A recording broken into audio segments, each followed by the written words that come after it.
हर हर महादेव।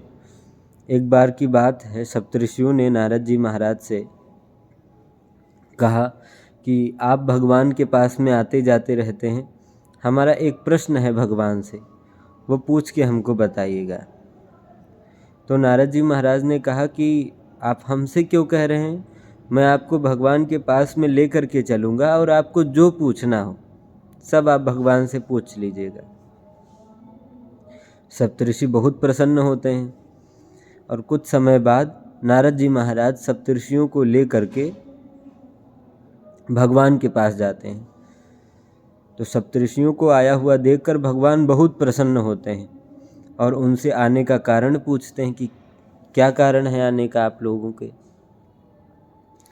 तो सप्तऋषि कहते हैं कि भगवान, हमारा एक प्रश्न है आपसे कि आपने ध्रुव जी महाराज को तो 6 महीने में ही दर्शन दे दिए और हमारे जैसे संत तपस्वी न जाने कितने वर्षों से आपकी तपस्या कर रहे हैं, आपका जप तप ध्यान कर रहे हैं, परंतु आपने उनको तो दर्शन नहीं दिया, क्या कारण है। तो भगवान ने कहा कि सप्तऋषियों, आप हमारी बाईं ओर देखिए कि क्या है। तो सप्तऋषियों ने देखा कि भगवान की बाईं तरफ एक खूब ऊंचा, बहुत ऊंचा हड्डियों का पहाड़ था।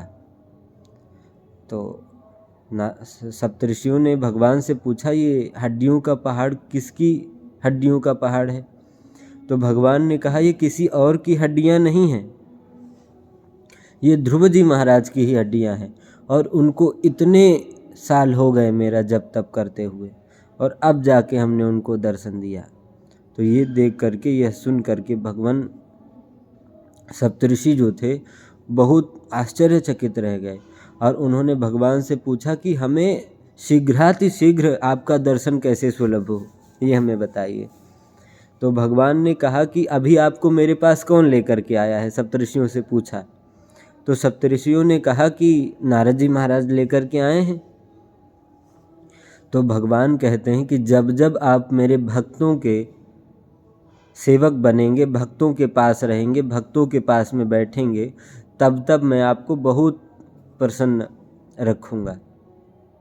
और भगवान ने गीता में भी कहा है कि मद भक्ता नाम तो ये भक्ता ते में भक्त तमामताः, जो मेरे भक्तों के भक्त हैं वो मुझे अत्यंत प्रिय हैं, अपने प्राणों के समान प्रिय हैं। तो इसीलिए आप लोग भगवान से भी प्रेम करिए और भगवान के भक्तों से भी खूब प्रेम करिए। हर हर महादेव। चैनल को लाइक और सब्सक्राइब करते रहिए। जय जय हरि हर।